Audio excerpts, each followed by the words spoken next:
नमस्कार, मैं संगीता यादव और आप देख रहे हैं सच्ची रिपोर्ट। रुक करते कुछ खास खबरों की तरफ। आचार संहिता लागू होते ही जिले के अधिकारियों ने प्रचार होर्डिंग्स को हटाने का कार्य शुरू कर दिया है।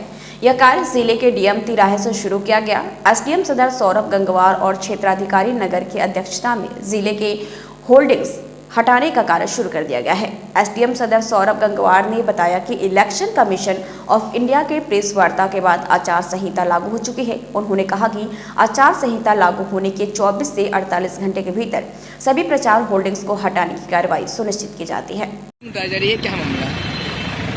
आचार संहिता जैसे अभी इलेक्शन कमीशन ऑफ इंडिया की प्रेस कॉन्फ्रेंस के बाद में आचार संहिता लागू हो चुकी है। इसके तहत एक टाइमलाइन होती है कि विदिन 24+24 आवर्स में हमें ये बैनर्स, होर्डिंग्स, जितने भी सरकारी बिल्डिंग होती है उसको डिप्लेसमेंट ऑफ राजनीति करना होता है, तो उसी के तहत ये कार्रवाई की जाए।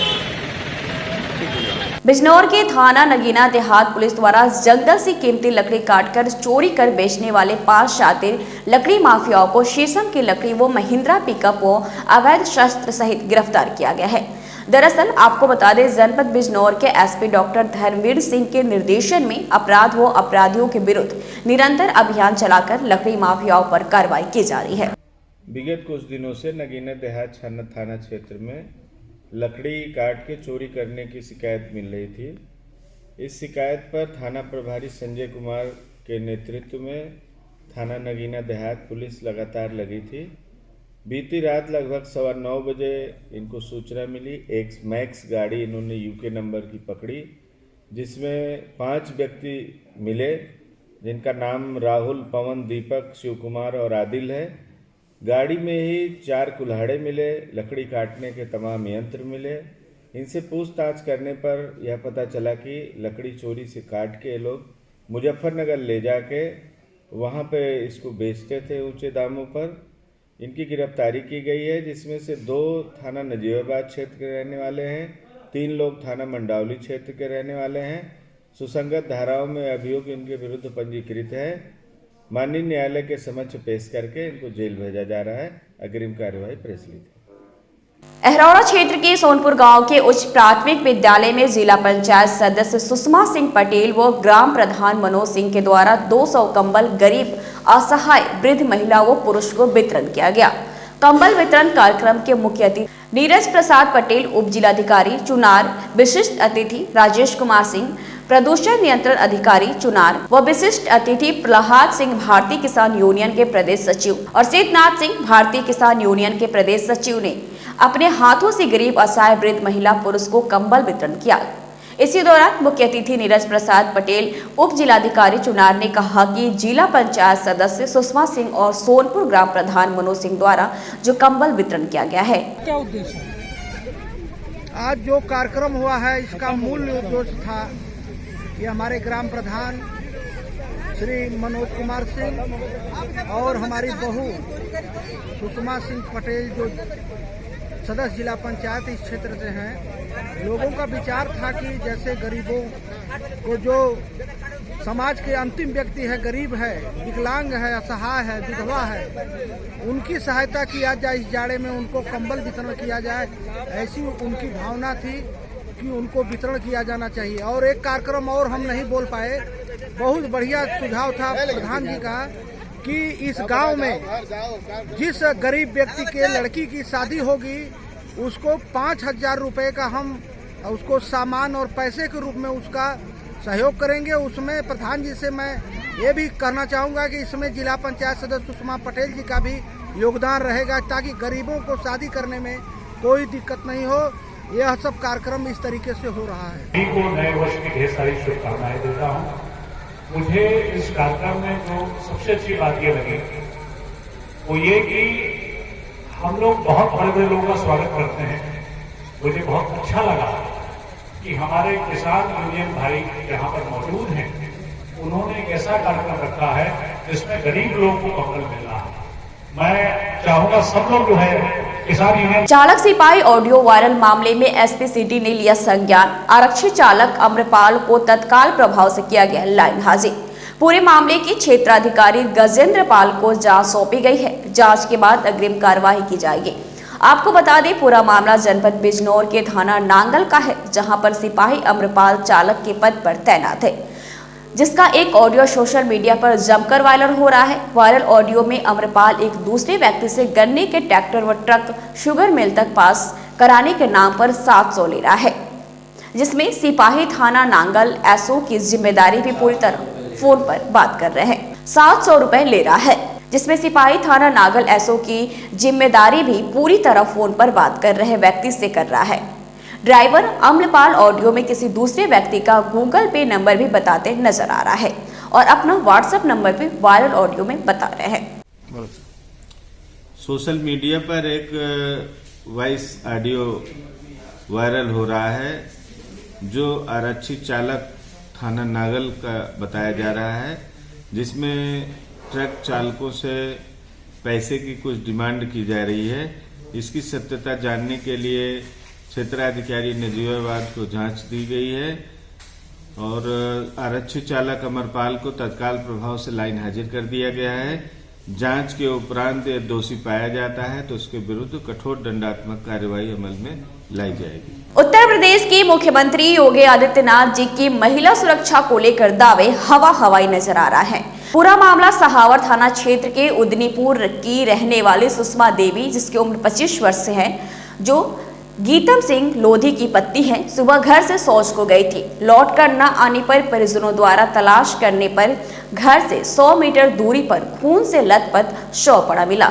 आरोप है कि महिला शौच को गई थी, तभी विवाहित के साथ गैंगरेप की घटना को अंजाम दे दिया गया।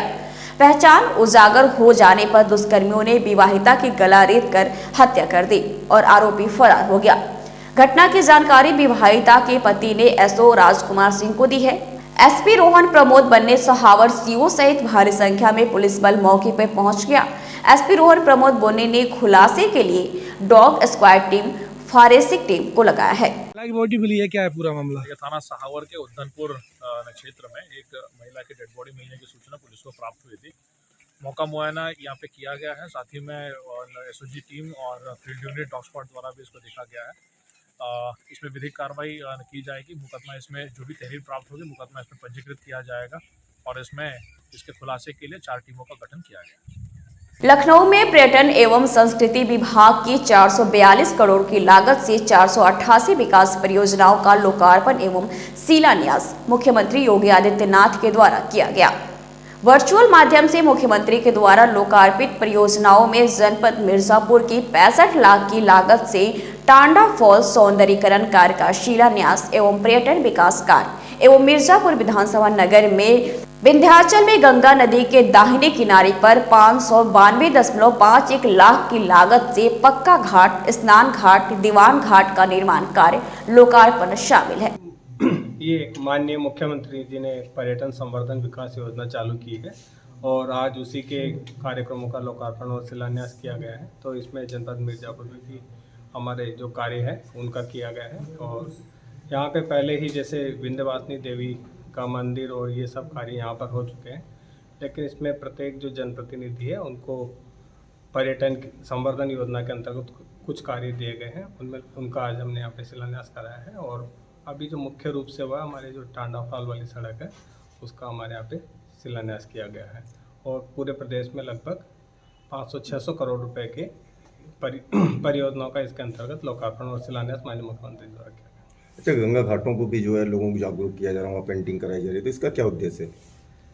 देखिए, गंगा नदी पवित्र नदी है और गंगा नदी को स्वच्छ बनाए रखने के लिए भी पूरे प्रयास किए जा रहे हैं और हमारे यहाँ विंध्याचल में उसको स्वच्छ बनाए रखने के लिए घाट और वहाँ पर शौचालय वगैरह, लाइटिंग और सभी सुविधाएं उपलब्ध कराई गई है। तो उसी के दृष्टिगत और पर्यटन को बढ़ावा देने के लिए और माँ गंगा की जो पवित्रता है उसका एक मैसेज लोगों को देने के लिए कि इसको पवित्र नदी है और इसको पवित्र बनाए रखे, दूषित नहीं करे, उसके लिए ये सब कार्य किया जा रहा है। शक्तिनगर एनटीपीसी परिसर के अंदर संत जोसेफ स्कूल में आए दिन बच्चों के साथ दुर्व्यवहार देखने को मिलता है। आपको बता दें कि अभी कुछ दिन पहले राष्ट्रगान का अपमान संत जोसेफ विद्यालय के प्रिंसिपल और टीचर द्वारा किया गया था, जिसके बाद स्थानीय थाना शक्तिनगर में मुकदमा पंजीकृत किया गया था। जिसके बाद स्थानीय थाना शक्तिनगर में मुकदमा पंजीकृत किया गया था। इसके बाद पुनः एक सप्ताह के अंदर किसी हिंदू बच्चे को अभद्र भाषा का प्रयोग करते हुए अपमानित किया गया, जिसके बाद हिंदू समाज संगठन के लोग स्थानीय थाने में ज्ञापन देकर उचित ठोस कार्रवाई की मांग कर रहे हैं। आज से कुछ दिन पूर्व मेरे द्वारा सेंट जोसेफ स्कूल के खिलाफ एक मुकदमा दर्ज कराया गया था राष्ट्रगान के संबंधित। आज मुझे अवगत हुआ कि उनके स्कूल के कुछ टीचरों द्वारा ब्राह्मण समाज को अशब्द बोला गया है, और जिसके लिए ब्राह्मण समाज आके यहाँ ज्ञापन सौंपा है। मैं ये थाना अध्यक्ष महोदय से कहना चाहूँगा कि आए दिन सेंट जोसेफ विद्यालय के अध्यापकों द्वारा हिंदू समाज के प्रति जो संवेदनशीलता दिखाई जा रही है वो ठीक नहीं है, और मैं ये मांग करता हूँ थाना अध्यक्ष महोदय से कि अगर उनके खिलाफ़ कठोर से कठोर अगर कार्रवाई नहीं की गई तो आगे आने वाले समय में हमारे द्वारा, हमारे संगठन द्वारा उचित कार्रवाई करने पर और विरोध करने के लिए मजबूर होंगे। आज शक्तिनगर थाने पर आने का जो औचित्य है वह एक विद्यालय से जुड़ा हुआ मामला है। इस शक्तिनगर थाना परिक्षेत्र में एनटीपीसी परिसर में सेंट जोसेफ नाम की एक स्कूल संचालित होती है, आप सभी लोग जानते होंगे। अभी इस विद्यालय का मामला जो है राष्ट्रगान के संबंध में काफ़ी सोशल मीडिया में, समाचार पत्रों में, मीडिया में सुर्खियों में रहा है। यह बताने की आवश्यकता नहीं है कि सेंट जोसेफ स्कूल की गतिविधियाँ क्यों इस तरह की आए दिन लोगों के संज्ञान में आती रहती है। यह ईसाइयत की भावना से प्रेरित होकर मामला भी आया था कि बच्चों को बैठा कर राष्ट्रज्ञान कराया जा रहा था। खबर हरिद्वार से है, जहां प्रेस वार्ता के दौरान डीएफओ धर्म सिंह मीणा ने बताया है कि जिले का अधिकांश क्षेत्र वन विभाग और राजाजी टाइगर पार्क से सटा हुआ है। आए दिन हाथी, गुलदार, मगरमच्छ और सांप जैसे वन्यजीव जंगल से निकलकर आबादी वाले क्षेत्र में आ जाते हैं। हरिद्वार में मानव वन्य जीव संघर्ष को रोकने के लिए अब महकमे के द्वारा डेप्टा इटल पार्क का निर्माण किया जाएगा। इस पार्क में क्रोकोडाइल सफारी का आनंद पर्यटक उठा सकेंगे। लेपोर्ड सफारी के लिए भी तैयार है, योजना स्वीकृत का इंतजार है। वहीं रेप्टाइल्स आर के बाद अब हरिद्वार वन विभाग लेपर्ड सफारी को लेकर योजना बना रहा है। जो रेप्टाइल्स हैं यहाँ हरिद्वार में रेप्टाइल्स का बड़ा प्रॉब्लम है, चाहे वो स्नेक्स हो या क्रोकोडाइल हो, क्योंकि तकरीबन हर एरिया में क्रोकोडाइल है और हर एरिया में एवरी ईयर इसका स्नेक्स का रेस्क्यू होता है। स्नेक्स की बाइट सबसे ज़्यादा हुई हैं।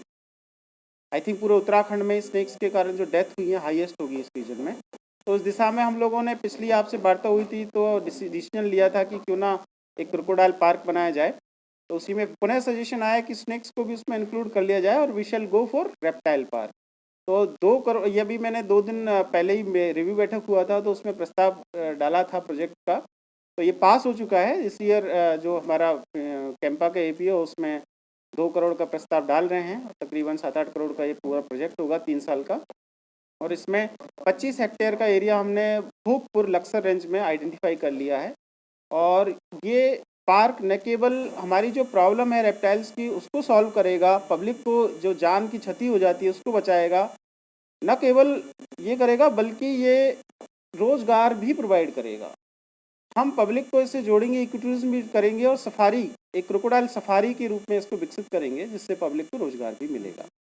अतिरिक्त हम लोग जो लेपर्ड है उस पर भी बहुत ज़्यादा काम किए हैं पास्ट में भी, और वर्तमान जो स्थिति उत्पन्न हो रही है जिसमें कुछ एरियाज हैं हॉटस्पॉट्स हम लोगों ने आइडेंटिफाई किए हैं, और उस दिशा में हम पुनः जो हमारा पुराना स्ट्रेटेजी था जो कि काफ़ी सक्सेसफुल रहा है उसी पे हम आगे बढ़ रहे हैं। जो हमारा वर्किंग स्टाइल है उसको लेकर कुछ लोगों ने आपत्ति जताई है, और उसी के क्रम में क्योंकि हम लोग एक ही दिन बैठे और सोमवार को तो ये हो गया, तो उस क्रम में इनसे वार्तालाप किए गए हैं, उच्च स्तर से भी वार्तालाप किए गए, हमने भी बार बार किए, बट कुछ नतीजा नहीं निकला है। कुछ स्टाफ ने ज्वाइन भी कर लिया है, आप ही के बीच में है वो स्टाफ, और बशर्ते ऐसा कोई इश्यू नहीं है। आपने भी देखा होगा हमारा ऑफिस सुचारू रूप से चल रहा है, सैलरी सबकी निकल चुकी है एक्सेप्ट जो हड़ताल पे हैं, और उनसे उच्च लेवल पे वार्तालाप चल रहा है, या जो भी गवर्नमेंट डिसीजन लेगी वो उच्च लेवल का डिसीजन है।